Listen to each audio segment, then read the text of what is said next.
Hello my dear friends, आप सभी का बहुत बहुत स्वागत है। आज की क्लास में उत्तर प्रदेश के ऊर्जा संसाधन है, उसकी क्लास लेने जा रहा हूँ। बहुत इंपॉर्टेंट क्लास है।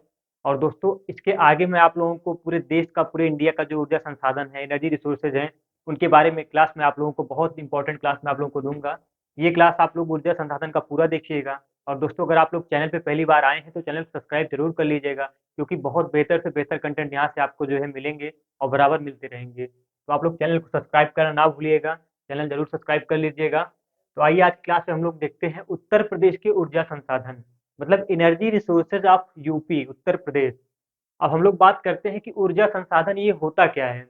ऐसे संसाधन जिसका उपयोग ऊर्जा को उत्पन्न करने के लिए किया जाता है, वो ऊर्जा संसाधन कहलाते हैं। जैसे कोयला हो गया, पेट्रोलियम हो गया, प्राकृतिक गैस हो गया, ये सब ऊर्जा संसाधन में आते हैं। इससे जो है क्या किया जाता है, ऊर्जा को उत्पन्न किया जाता है। तो हम लोग बात करते हैं तो किसी भी देश का सर्वांगीण विकास जो होता है, ऑलराउंड डेवलपमेंट जो होता है, वो ऊर्जा की उपलब्धता पर ही निर्भर करता है। मतलब किसी भी देश का जो सर्वांगीण विकास होता है, वो ऊर्जा की अवेलेबिलिटी पर ही निर्भर करता है। तो हम लोग बात करते हैं, ऊर्जा जो होती है, ऊर्जा स्रोत जो होती है, ये दो प्रकार के होते हैं। एक अनवीकरणीय ऊर्जा, एक नवीकरणीय ऊर्जा। अनवीकरणीय ऊर्जा जिसे पारंपरिक स्रोत कहते हैं, और अनवीकरणीय ऊर्जा जिसे गैर परंपरागत स्रोत कहते हैं। तो हम लोग पहले लिखते हैं अनवीकरणीय ऊर्जा। अनवीकरणीय ऊर्जा, थोड़ा सा इसके बारे में देख लेते हैं, फिर बात करते हैं।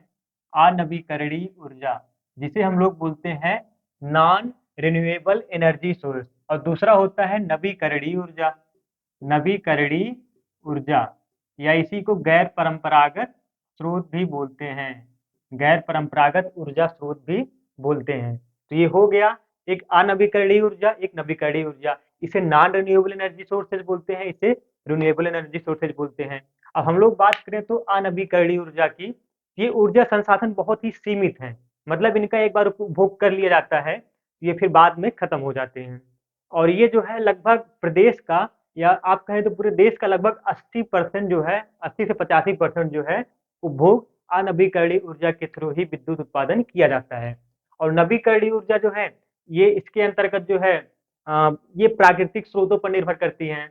अब इसका इसके अंतर्गत प्रदेश का लगभग 10 से 12% जो है वो उपभोग होता है ऊर्जा का। तो हम लोग अनवीकरणीय ऊर्जा में बात करते हैं, ये लगभग इसमें कोयला हो गया, आपका कोयला, पेट्रोलियम,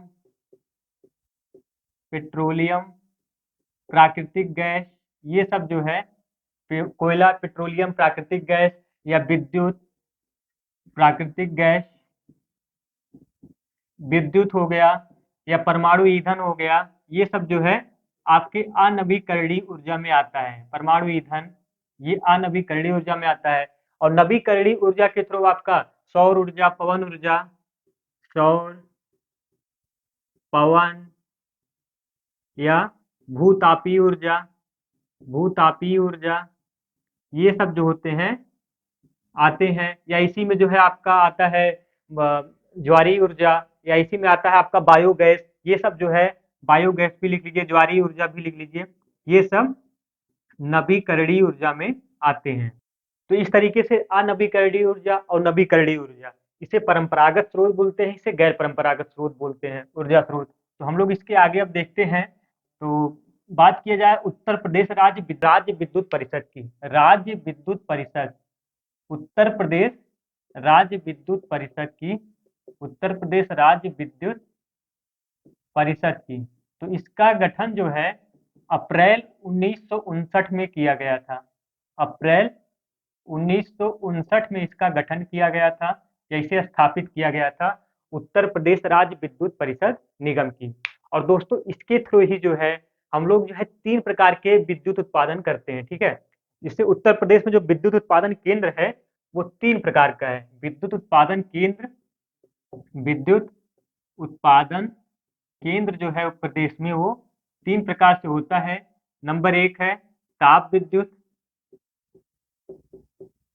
दूसरा है जल विद्युत, दूसरा होता है जल विद्युत, और तीसरा होता है नाभिकीय विद्युत, ठीक है, जिसे बोलते हैं नाभिकीय विद्युत। ये मात्र प्रदेश में एक ही है, अभी इसमें बताते हैं, नाभिकीय विद्युत। तो इस तरीके से 3 प्रकार के ऊर्जा विद्युत ऊर्जा उत्पादन केंद्र है, ठीक है। तो ताप विद्युत उत्पादन केंद्र जो है मैंने यहाँ पे लाइन बना के आपको इंडिकेट किए हुए हैं। अभी इसके बारे में बताता हूँ। जल विद्युत जितनी परियोजनाएं हैं वो इधर हैं, और नाभिकीय विद्युत परियोजना जो है इसके अंतर्गत केवल प्रदेश का एकमात्र विद्युत उत्पादन केंद्र है, और वो कौन सा है? नरौरा। नरौरा ये बुलंदशहर में पड़ता है। नरौरा परमाणु विद्युत उत्पादन केंद्र, ये आपकी बुलंदशहर में पड़ता है। आपको पता होना चाहिए, ये बुलंदशहर में पड़ता है। और दोस्तों, नरौरा जो है ये कुल क्षमता इसकी जो विद्युत उत्पादन करने की है वो 440 मेगावाट की है। कितने की? 440 मेगावाट की। 220 और 220 मेगावाट की दो इकाइयां जो है इसमें काम करती हैं, ठीक है, इसमें स्थापित हैं। 220 मेगावाट की, 220 मेगावाट की। सर्वप्रथम 1989 में जो है पहली इकाई लगाई गई थी, फिर 1991 में इसकी दूसरी इकाई लगाई गई थी। तो इस तरीके से जो नाभिकीय विद्युत उत्पादन केंद्र है इसका केवल प्रदेश में एकमात्र स्थान पर यह स्थापित किया गया है, और वो स्थान है नरौरा। और ये नरौरा पूछता है कि किस स्थान पर पड़ता है, किस जिले में पड़ता है, तो बुलंदशहर जिले में पड़ता है। और कितने मेगावाट की? तो 440 मेगावाट क्षमता इसकी उत्पादन क्षमता है, 440 मेगावाट। और 220 मेगावाट और 220 मेगावाट की दो इकाइयां स्थापित हैं। कहाँ पे? नरौरा, बुलंदशहर में, ठीक है। तो ये चीजें हो गई आपकी जानने वाली। अब इसके अलावा दोस्तों हम लोग बात करते हैं केंद्रीय ऊर्जा शोध एवं प्रशिक्षण केंद्र की। तो केंद्रीय ऊर्जा शोध की बात हो रही, तो आपके लखनऊ में ही स्थित है। लखनऊ में एक जगह है, वो जगह का नाम है चिनहट। चिनहट।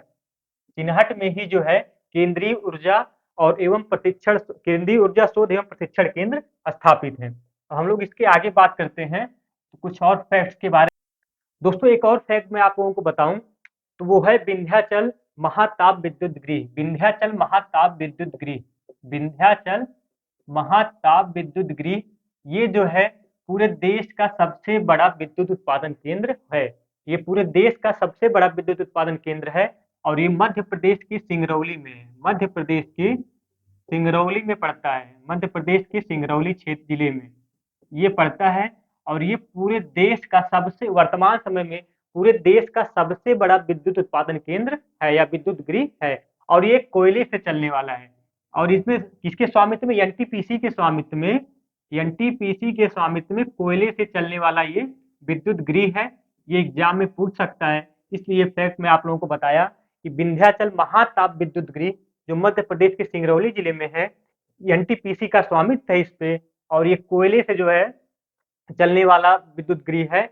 और इसकी कुल मेगावाट क्षमता जो है वो 4760 है। मतलब 4760 मेगावाट क्षमता वाला यह देश का सबसे बड़ा विद्युत गृह उत्पादन केंद्र है। और दोस्तों, अगर यहाँ पे जो आपके ताप विद्युत गृह में है, जो ऊपर के 6 के छो हैं, अनबरा, ओबरा, हरदुआगंज, परीक्षा, मेजा, घाटमपुर, ये जो है ये राज्य सरकार के स्वामित्व वाली है।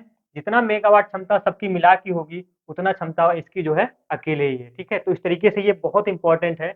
मध्य प्रदेश की सिंगरौली जिले में है विंध्याचल महाताप विद्युत गृह। एनटीपीसी कोयले पर आधारित है और 4760 मेगावाट इसकी क्षमता है। बात की जाए सौर ऊर्जा पार्क की। सौर ऊर्जा पार्क हाल ही में जो है सरकार ने जो है इस ऊर्जा की मांग को देखते हुए या ऊर्जा की मांग को देखते हुए, वृद्धि को देखते हुए कई जगहों पे सौर ऊर्जा पार्क के स्थापित करने की घोषणा की है। इसमें प्रदेश का जालौन है, जालौन, एटा, जालौन, एटा, उसके बाद झांसी, मिर्जापुर और प्रयागराज। झांसी, मिर्जापुर और प्रयागराज में, मिर्जापुर और प्रयागराज, इन 5 जिलों में जो है सौर ऊर्जा पार्क स्थापित करने की घोषणा की है। यहाँ पे जो है काम चल रहा है कि यहाँ पे जो है सौर ऊर्जा पार्क स्थापित किए जाएंगे, ठीक है। जालौन, एटा, झांसी, मिर्जापुर, प्रयागराज, इन चीजों को आप ध्यान दीजिएगा, इतने जगहों पे जो है। और ये कुल मिला के ये 600 मेगावाट जो है 600 मेगावाट इसकी स्थापित क्षमता होगी। 600 मेगावाट कुल मिला के 600 मेगावाट स्थापित क्षमता इसकी होगी जालौन, एटा, झांसी, मिर्जापुर और प्रयागराज में, ठीक है। अब इसके आगे हम लोग बात करेंगे ताप विद्युत गृह की उत्तर प्रदेश के और जल विद्युत का पावर प्लांट। सिलिका पावर प्लांट मथुरा का, सिलिका पावर प्लांट, सिलिका पावर प्लांट ये आपके कहाँ पड़ता है? मथुरा में पड़ता है, मथुरा में। और ये हाल ही में स्थापित किया गया है। और इसका स्थापित करने का जो उद्देश्य है वो ये है कि यह बायोमास आधारित विश्व का पहला प्रथम या सिलिका पावर प्लांट है। बायोमास आधारित बायोमास आधारित विश्व का पहला बायोमास आधारित विश्व का पहला पावर प्लांट है, सिलिका पावर प्लांट। इसको आप ध्यान दीजिएगा, विश्व का पहला सिलिका पावर प्लांट है। ये कहाँ पे स्थापित किया गया है? मथुरा में। और इस पावर प्लांट से जो है वो चावल की भूसी से बिजली का उत्पादन होगा।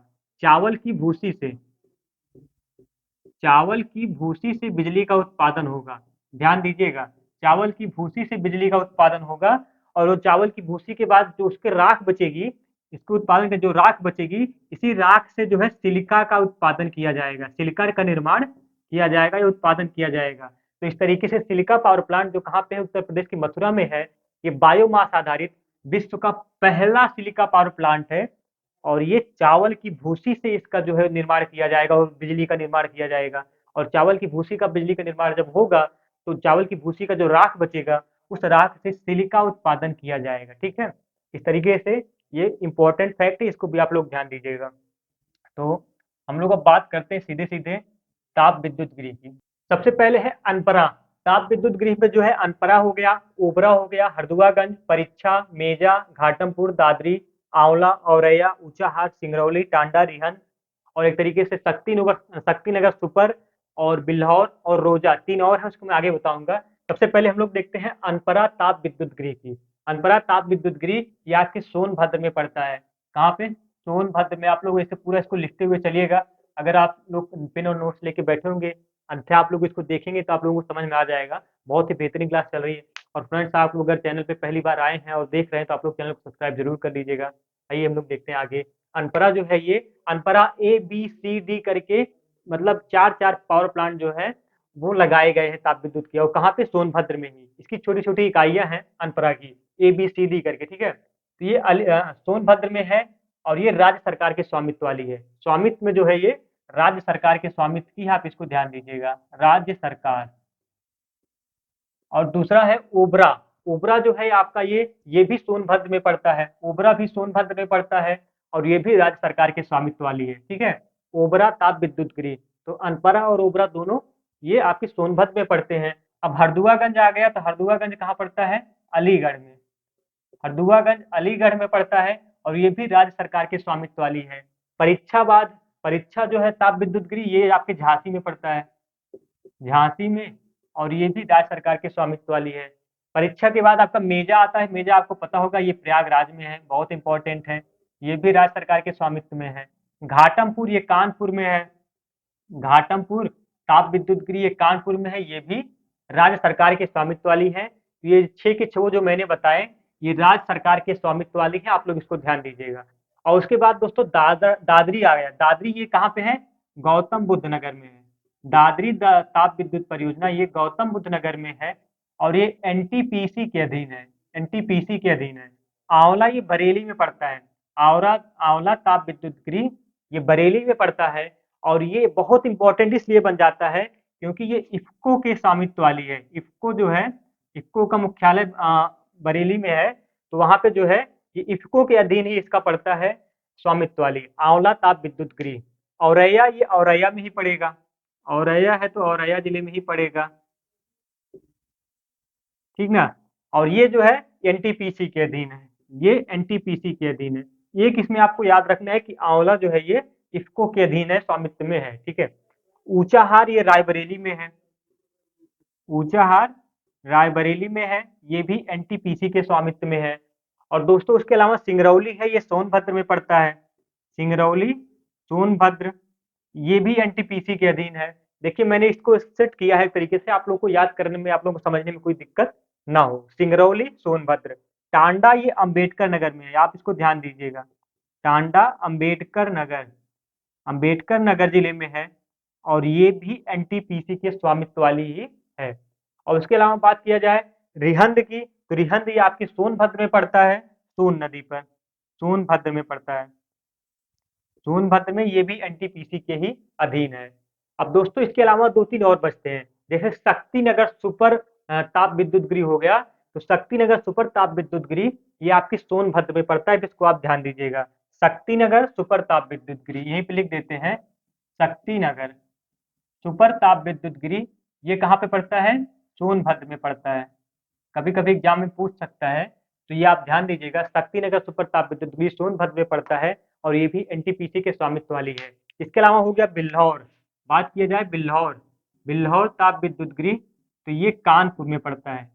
ये बिल्हौर ताप विद्युत गृह कानपुर में पड़ता है और ये भी एनटीपीसी के ही अधीन है। और एक जो बहुत इंपॉर्टेंट है, मोस्ट इंपॉर्टेंट है, वो है रोजा, रोजा ताप विद्युत गृह, ये आपके शाहजहांपुर में पड़ता है।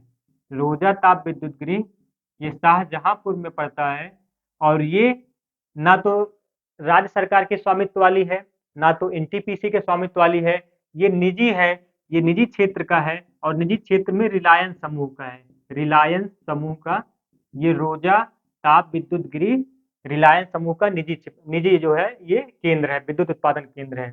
तो आप लोगों ने देखा ये ताप विद्युत गृह जो है कितना क्लियर हो गया होगा आपका।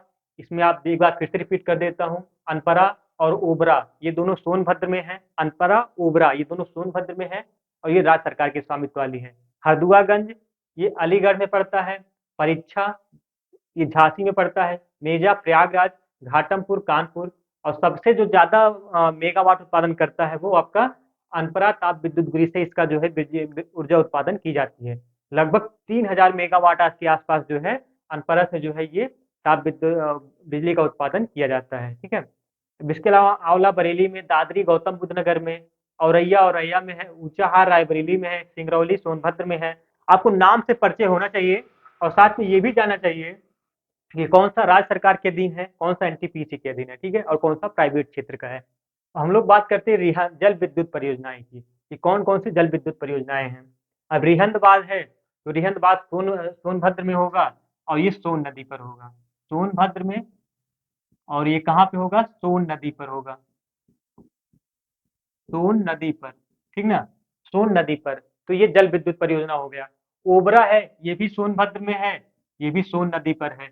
ये जल विद्युत परियोजनाएं हैं, किसी न किसी नदी के तट पर ये बनाए गए हैं। ठीक है, और माता टीला, माता टीला जो है ये बेतवा नदी पर है, मोस्ट इंपॉर्टेंट है, बेतवा नदी पर, और ये ललितपुर में पड़ता है, ललितपुर, ये आपके ललितपुर में पड़ता है। कहीं कहीं आप झांसी देखेंगे, झांसी में नहीं पड़ता है। इसका एक्चुअल प्लेस माता टीला, ये बांध की बात नहीं की जाती है, माता माता टीला जल विद्युत परियोजना ये बेतवा नदी पर और कहाँ पे पड़ता है? ललितपुर और झांसी के बॉर्डर पर, लेकिन पड़ता कहाँ पे? ललितपुर में। राजघाट बांध, राजघाट बांध ये आपकी बेतवा नदी और ललितपुर में पड़ता है, सेम टू सेम, राजघाट बांध जल विद्युत परियोजना। खारा जल विद्युत परियोजना ये सहारनपुर में पड़ता है, खारा जल विद्युत परियोजना ये सहारनपुर में पड़ता है। और परीक्षा बाद जल विद्युत परियोजना ये आपके बेतवा नदी पर झांसी में पड़ता है, बेतवा नदी पर, और कहाँ पे पड़ता है? झांसी में पड़ता है, झांसी में। शारदा जल विद्युत परियोजना, शारदा जल विद्युत परियोजना ये बनबासा के समीप पीलीभीत में पड़ता है, पीलीभीत में एक स्थान है बनबासा, वहां पर पड़ता है। और कौन कौन सी नदी पर? शारदा नदी पर, शारदा नदी पर पीलीभीत में एक जगह है बनबासा, वहां पे पड़ता है ये जल विद्युत परियोजना। नेक्स्ट है शीतल जल विद्युत परियोजना, शीतला जल विद्युत परियोजना, शीतला जल विद्युत परियोजना ये झांसी में है और बेतवा नदी पर है, ये झांसी में है और बेतवा नदी पर है, बेतवा नदी पर झांसी में है। अब दोस्तों ये बहुत इंपॉर्टेंट नीचे है, ये सारी की सारी परियोजनाएं पथरी व मोहम्मदपुर ये सहारनपुर में पड़ता है, निर्गाजनी व सलावा ये मुजफ्फरनगर में पड़ता है, पलरा ये बुलंदशहर में पड़ता है, भोला जल विद्युत परियोजना मेरठ में पड़ता है, सुमेर जल विद्युत परियोजना ये अलीगढ़ में पड़ता है। ये पांचों के पांचों बहुत इंपॉर्टेंट है। अब जैसे केवल एक का उठा के पूछ लेगा कि पलरा जल विद्युत परियोजना किस जिले में है, तो आपको बताना पड़ेगा बुलंदशहर में है। भोला जल विद्युत परियोजना किस शहर में है? मेरठ में है। सुमेर जल विद्युत परियोजना अलीगढ़ में है। दोस्तों अगर आप किसी भी एग्जाम की तैयारी करते हैं तो आपको एक एक कॉन्सेप्ट क्लियर होना चाहिए, इतना तो आप मान लीजिए, नहीं तो एक एक एग्जाम के लिए फाइट करना पड़ता है आपको। अब ये जो है किसके किसके मतलब ये परियोजनाएं किस नहर पर है? ये ऊपरी गंगा नहर पर है, सारी की सारी परियोजनाएं ऊपरी गंगा नहर पर हैं, ऊपरी गंगा नहर पर। और कौन सी नदी पर? गंगा नदी पर। ये सारी की सारी गंगा नदी पर बनाई गई परियोजनाएं हैं और गंगा नदी पर ऊपरी गंगा नहर पर बनाई गई परियोजनाएं हैं। ये एग्जाम में पूछता है कि प्रदेश में सबसे ज्यादा विद्युत उत्पादन परियोजनाएं किस नदी पर, किस नहर पर बनाए गए हैं, तो आपको लगाना है ऊपरी गंगा नहर पर। देखिए पांच के पांचों जो है ये सारे के सारे ऊपरी गंगा नहर पर बनाए गए जल विद्युत परियोजनाएं हैं। पथरी व मोहम्मदपुर ये सहारनपुर में है। निर्गाजनी व सलावा ये मुजफ्फरनगर में है। पलरा बुलंदशहर में है। भोला मेरठ में है। सुमेर अलीगढ़ में है। अब हम लोग एक बात करेंगे तैरती हुई सौर ऊर्जा परियोजना का, कि कौन कौन सी परियोजनाएं तैरती हुई सौर ऊर्जा परियोजनाएं हैं। तैरती हुई सौर ऊर्जा परियोजनाएं, इसमें चार चार परियोजनाएं आती हैं तैरती हुई सौर ऊर्जा परियोजनाएं में। नंबर एक है बिल्हौर। बिल्हौर। दूसरा पड़ता है आपका औरैया। औरैया। फिर रिहंद। फिर ऊंचाहार। इस तरीके से ये चारों जो है ये सौर ऊर्जा परियोजनाएं हैं, सौर ऊर्जा पर आधारित परियोजनाएं हैं। इसको आप ध्यान दीजिएगा। बिल्हौर, औरैया, रिहंद और ऊंचाहार ये सौर ऊर्जा आधारित परियोजनाएं हैं। और दोस्तों इसमें जो है मैंने आपको एक चीज बताना भूल गया था। मैं आपको एक चीज बताना भूल गया था कि इसमें दादरी, आंवला, औरैया, दादरी, आंवला, औरैया ये वाले जो तीन हैं, दादरी, आंवला और औरैया, ये चार तीन के तीनों जो है ये कोयले पर आधारित जल विद्युत ताप विद्युत परियोजना है। कोयला आधारित, ये तीन के तीनों क्या है, कोयला आधारित जल ताप विद्युत परियोजना है, कोयला आधारित।